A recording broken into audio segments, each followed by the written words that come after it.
preferência para aquele que se dispuser a oferecer o maior valor ao bem. Então notem que aqui, embora não haja asta pública, embora não seja uma modalidade de aquisição mediante asta pública, também pode haver aqui a perspectiva, a perspectiva também de uma disputa com lanços, com propostas, com ofertas de valores. Agora, se os valores ofertados forem iguais, por exemplo, se ninguém se dispuser a pagar mais do que o valor pelo qual o bem foi avaliado, e esse é o valor padrão para adjudicar, o valor da avaliação, não menos, jamais menos do que isso. É o teto mínimo, o limite mínimo do valor pelo qual se pode adjudicar. Muito bem. Havendo igualdade de ofertas, a preferência na adjudicação caberá primeiro ao cônjuge, depois ao ascendente. Me perdoem, primeiro ao cônjuge, depois ao descendente, depois ao ascendente. É o que diz o parágrafo 3º do 685-A. Entre descendentes, terá obviamente preferência aquele que for descendente em grau mais próximo. O filho tem preferência em relação ao neto, o neto em relação ao bisneto. Entre os ascendentes, o mesmo acontece. Sendo igual o grau entre os ascendentes, entre os descendentes, o único modo de solucionar a disputa será pela melhor oferta, pelo maior valor. Muito bem. Depois dos familiares, a ordem de preferência é atribuída aos credores. E aqui, então, a preferência será definida primeiro conforme a natureza do crédito, se ele é privilegiado ou não. Já disse isso em sala de aula e repito, a primeira preferência é dos credores trabalhistas, que tem um penhora sobre o bem. Depois, credores previdenciários, credores fiscais, nessa ordem, todos com penhora sobre o bem. Depois, entre os créditos normais, os credores com garantia real sobre o bem, com hipoteca ou penhor sobre o bem. Entre credores quirografários sem nenhum tipo de garantia real sobre o bem, daí sim a preferência é da penhora mais antiga. Eis mais um momento então em que a preferência derivada da penhora produz seus efeitos. Preferência para adjudicar. Observadas todas essas outras ordens de preferência a que me referi. Havendo igualdade de condições, portanto, se resolve assim. E estando os credores absolutamente na mesma situação, por exemplo, dois credores trabalhistas com penhoras feitas no mesmo dia. Pois também entre as diferentes categorias de credores, a penhora mais antiga sempre é também um critério diferencial, uma preferência. Dois credores trabalhistas com penhora feita no mesmo momento, na mesma ocasião. Aqui, então, só se resolve isso também com uma oferta maior. Se não houver oferta maior, há um impasse ineliminável. O juiz vai resolver essa disputa entre os vários interessados em adjudicar mediante um ato decisório. E na redação anterior do Código, esse ato era chamado de sentença, o que levava alguns a afirmar que era de fato uma sentença apelável. O problema é que, embora o ato sendo chamado de sentença, ele não se enquadrava no conceito de sentença então vigente, que era o de ato que põe fim ao processo. Como não se enquadra também no atual conceito de sentença. Não há nenhuma solução de mérito de uma causa quando o juiz resolve esse concurso entre credores ou entre legitimados em adjudicar. Portanto, não se tem aqui propriamente sentença.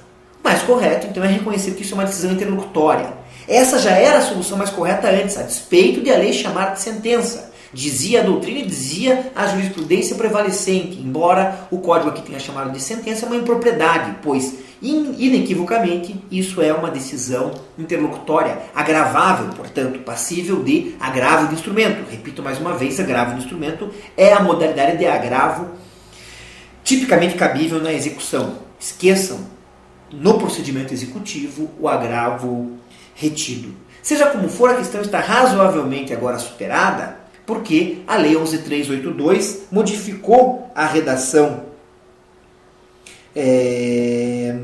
do Código e não alude mais aqui a sentença como sendo esse ato. Diz apenas que o juiz resolverá as questões atinentes a essa disputa. Portanto, definitivamente, temos aqui um ato agravável, uma decisão interlocutória passível de agravo de instrumento. Uma outra questão para se resolver aqui dentro das condições objetivas da adjudicação concerne a situação do bem quando sobre ele incide uma garantia real, penhora ou hipoteca. Como fica essa penhora ou hipoteca que incidia sobre o bem? Estudamos o tema já ao tratar da asta pública. Lá nós vimos que se o credor hipotecário ou pignoratício é devidamente intimado de que a asta ocorrerá, nessa hipótese, o penhor ou a hipoteca transferem-se, se a asta for bem sucedida, transferem-se para o dinheiro arrecadado, passam a incidir, subrogam-se sobre o dinheiro arrecadado com a asta pública. Ora, o problema é que aqui na adjudicação, por vezes não haverá dinheiro resultante do ato. Afinal, quando a adjudicação é promovida pelo próprio credor exequente ou por outros credores com penhora ou garantia real sobre o bem, eles usarão seu próprio crédito para uma compensação para a aquisição do bem, para compensarem o valor pelo qual eles estarão adquirindo executivamente o bem. Então, aqui de duas uma. Haverá aqui uma possibilidade de escolha por parte desse credor adjudicante do bem. Ou ele adquire o bem por um valor menor, abatendo dessa aquisição o valor do crédito que é garantido pelo penhor ou pela hipoteca que incidem sobre o bem, e nesse caso o penhor ou hipoteca continuam incidindo sobre o bem, ou ele paga pelo bem, ele adjudica o bem pelo seu valor completo e integral, sem nenhum abatimento relativo ao valor daquele crédito que o terceiro detentor de garantia real tem. Nesse caso, se ele paga o valor completo e integral, então ele tem que depositar esse valor. Nessa hipótese, então, o bem vai ser por ele adquirido, por ele recebido, a ele será transferido sem nenhuma oneração real, sem mais a incidência da garantia. Ou seja, nesse caso teremos uma situação análoga àquela que se tem na arrematação em asta pública ou na aquisição na alienação por iniciativa privada. A hipoteca ou o penhor passarão a incidir sobre o dinheiro obtido. Mas para isso, então, o credor, que se ele não quer que o bem permaneça com a garantia real incidindo sobre o bem, ele tem de depositar, apresentar o valor relativo à adjudicação. Tem que pagar efetivamente pela adjudicação, não poderá apenas compensar o seu crédito com o valor do bem. Isso tudo acontece na hipótese de o terceiro credor com garantia real, ter sido devidamente intimado da perspectiva da ocorrência dessa adjudicação, da existência da penhora e da consequente possibilidade dessa adjudicação. Se o terceiro não foi intimado da penhora e se, portanto, não sabe da execução, essa adjudicação será inválida ou ineficaz. Vimos na aula anterior a existência de uma duplicidade de regimes no que tange a posição aqui do terceiro que detém garantia real sobre o bem. Ele vai poder optar por pedir a invalidação do ato expropriatório ou por pedir que se reconheça a ineficácia do ato expropriatório em relação à sua garantia real. Ou seja, ou ele pede para desfazer o ato expropriatório para poder ele pretender concorrer à aquisição executiva do bem, ou ele mantém o ato expropriatório tal como está, mas então é ineficaz perante ele a transferência de propriedade à vida e, portanto, sua garantia permanecerá incidindo sobre o bem. Isso eu havia dito, foi o que eu expus ao tratar da asta pública. E isso vale também, igualmente, aqui para a adjudicação. O último tópico relativo à adjudicação concerne a sua documentação, ao aperfeiçoamento formal da adjudicação e, consequentemente, ao seu aperfeiçoamento jurídico.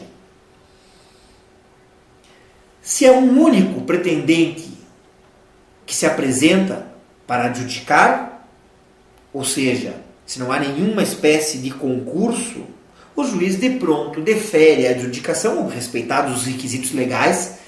Ela há de ser feita pelo menos pelo valor da avaliação, e se não há concurso ele não vai pagar mesmo mais do que a avaliação, a não ser que esteja disposto a fazer caridade. Então, o juiz simplesmente deferirá a adjudicação, decisão interlocutória. Havendo vários pretendentes, o juiz terá de resolver o concurso, aplicando aqueles critérios de preferência a que eu me referia antes, e dará uma decisão que não é sentença, não é mais nem chamada de sentença na redação atual do Código. Antes, era preciso aguardar-se 24 horas entre o deferimento da adjudicação ou a resolução do concurso, entre interessados em adjudicar, e a lavratura do auto, do respectivo auto, do auto de adjudicação. Porque nessas 24 horas, os familiares do executado poderiam remir o bem. Mas a remissão, eu já disse, foi extinta, então sumiu esse prazo, esse interregno de 24 horas. Agora, tão logo decidido o concurso dos interessados em adjudicar, ou tão logo deferida a adjudicação, quando há um pretendente único, lavra-se o auto e está nesse momento aperfeiçoada a adjudicação. Vale aqui para o aperfeiçoamento da adjudicação tudo aquilo que eu já falei a respeito do aperfeiçoamento da asta pública. Ela só vai ser desfeita por uma invalidade. Ressalve-se aqui, no entanto, também a possibilidade de o adjudicante desistir da adjudicação se houver impugnação por parte do executado. Ou seja, havendo embargos à adjudicação, havendo impugnação por parte do executado, pretendo depois, em outro momento, voltar um pouco a falar do tema da impugnação, dos embargos, mas, havendo essa insurgência quanto à validade da execução, dos atos executivos ou da própria adjudicação, aquele que praticou a adjudicação pode dela desistir.